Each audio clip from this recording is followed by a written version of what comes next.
And we're back, ladies and gentlemen, with the show of madness that packed a little bit more for you for lunch, for school, or even work for tomorrow when you head out to work, only known as Under the Radar. And what do I mean by that, folks? Well, yeah, we almost forgot to mention to you fans at home the benefits of having a midweek show. And one of those benefits is the fact that we're able to find screenshots and whatnots that can carry over from this past weekend all the way to the middle of the week.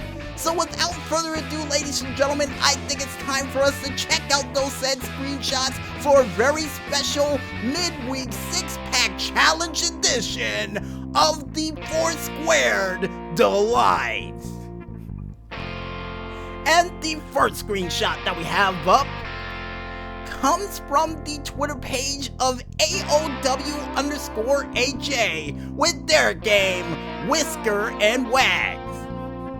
And the screenshot that they were able to provide for this week shows a simple house cat trying to clean things up by taking out a dust bunny, carrying it into the air, and hitting it with well over 100 hit combination while dusting the lights and everything else in sight to make sure this house is squeaky clean. And this automatically reminds me of a combination of not only Top Cat, but a little hint of the Game Boy Advance game of Tom and Jerry. And also a little hint of Street Fighter by the way that she handled that broom to knock that dust bunny out off the screen. And here's hoping in the near future that not only you get a chance to use a broom to take out these dust bunnies, but they also give you the option of using a vacuum cleaner to do a super combination to one of these dust bunnies if you're able to make enough money in the near future. Cause Maestro told me there's a money meter on the side depending on your combinations and for how much you clean. Nice! And besides cleaning house in a makeshift 8-bit game, the next game we have up comes from the Twitter developers known as Spook Developer with their game, Drift On. And according to the Maestro, we talked about this game on the show before, but like we say all the time around here, folks, it never hurts to mention a game more than once, and in this case, for good reason. Because the track that they have for this week shows our hero drifting on a metal alloy road that's materializing before their very eyes, all for them to zigzag through metal pillars that are appearing along with the track as they collect small tiny orbs to keep their speed up. That's in kilometers, by the way. And this game automatically reminds me of a Mazda commercial for some strange reason, with a little hint of Gran Turismo if they came out with a futuristic version of it. And here's hoping in the near future, besides getting a chance to ride this car, they also give you other car options and customizable cars that you can use to handle or get the perfect amount of handling to actually avoid these steel beams that pops up from out of nowhere, or materialize from out of nowhere. Yeah, because that would be pretty cool. And the next screenshot that we have up comes from the Twitter developers of One Star Heart with their screenshot from the video game Destinies of Holo. Nice. And the screenshot that they provided for this week, I got a feeling is an Olympic tryout of some sort, because it features our hero doing handsprings, handstands, and even triple axles as he makes his way through this digital world, all while trying to avoid shots from other characters, only to phase through walls and take out people who are trying to take him out at the same time.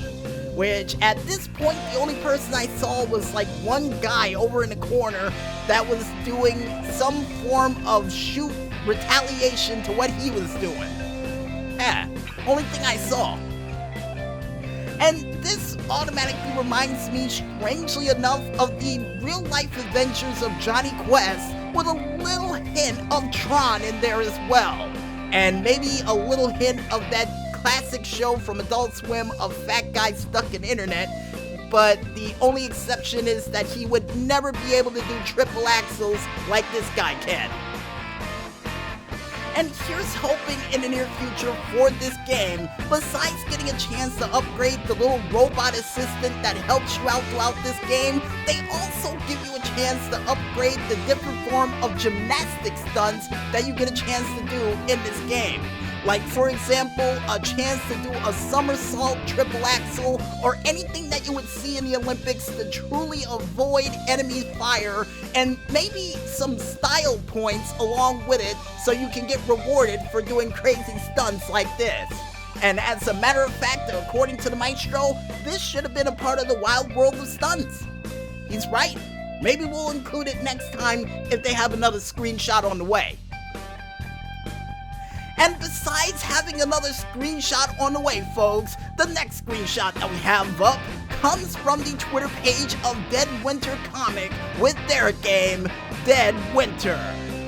And the screenshot we have up for this week once again features our plumber man Lou taking out a whole bunch of zombies with an atomic elbow from the top rope, or more or less jumping as high as he can in the air and elbowing them in the face, only for the last zombie to get stuck with the plunger and thrown away like yesterday's garbage. Which is absolutely hilarious because Lou missed the elbow drop on 3 separate occasions and just gave up and just flung him away. And like we said before, this game automatically reminds us of a combination of Fighting Force with a little hint of, I guess, Dead Rising if it was a side-scrolling game. And here's hoping in the near future, even though it's dangerous, the fact that he can grab people, we're hoping that he can do a pile driver, a suplex, or even a nasty, disgusting power bomb to one of the zombies into other zombies as a combinational move. And if there's anybody who could do it, it's Lou. Definitely Lou to pull that off. And besides turning things into a zombified match in wrestling history, folks, the next screenshot that we have up comes from the Twitter page of Ducky Zymensky, nice name by the way, with their game Maximum Action.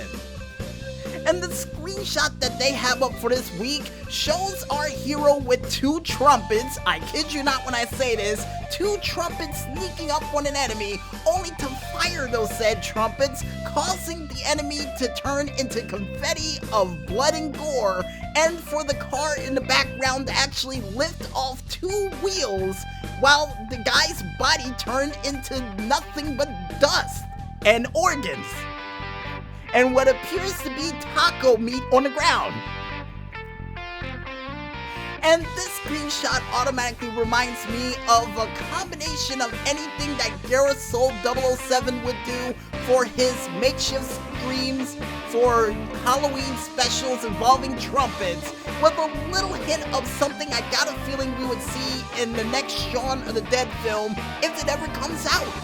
And here's hoping in the near future for this game, besides explosive trumpet action, they also include other instruments along the lines of a trombone, a tuba, and even a saxophone to take out enemies. I mean, why stop at trumpets when you can just go through all the brass instruments you can possibly imagine? And you know what? Maestro, you're right. Also include a violin or a viola that you can use to take out people too, as a bow and arrow set. Like one of those episodes of Tom and Jerry when they tried to do it in that too. And besides talking about using music as a literal weapon of mass destruction, the last but not least game that we have up for this week comes from the Twitter pages of not only Dr. Whoopo and XCal Publishing, and even from the Twitter page of One Octo Curio with their game, Tracks, the family-friendly open-world train set game with the too long name. And that's actually the full name of this game that I got a feeling would even fit in the actual living room of the Flintstones.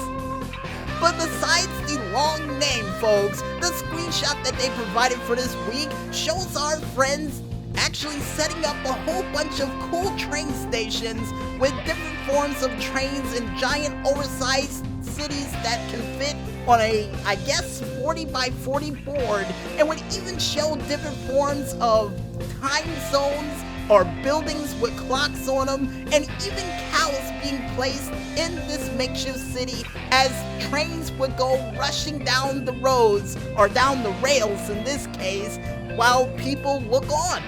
And this screenshot automatically reminds me of a combination of not only Thomas the Tank Engine, Thomas and Friends, and even at one time when I went to that place called Imagine That with that humongous train set that they had there made out of wood.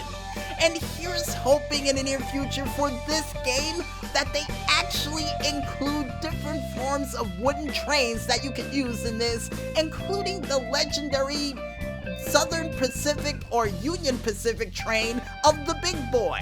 And I'm really hoping they have it, but I'm not sure it's going to be big enough, or the track is going to be big enough to actually include it and successfully make a right or left hand turn with it. But hey, anything is possible, and let's hope that this game has it, because they even have that little spiral thing that they would do for most train sets, which is pretty cool as well. And if you guys want to check out any other cool and crazy screenshots and whatnots from the Twitterverse from this past weekend and beyond, you can head on over to the Twitter pages of not only OctoCurio, Oliver Snyder's, Playing Indies, Indie Rhymes, Shot_Games, or even under the hashtag of Screenshot Saturday. But if you guys want to get an interpretation of the screenshots that we liked from this past week and beyond for yourselves, you can head on over to our Twitter page, only known as the Double Agent 0012, where the maestro made a screenshot folder entitled Midweek Screenshots, and actually put it in different colors, which makes it look cool. Yeah, I like it. And I guess with that said, folks, we might as well head back into this music, and when we return, we'll be back with another bone-breaking, hip-shattering edition of the Wild World of Stunts right after this. So don't go anywhere just yet, folks, and stay tuned.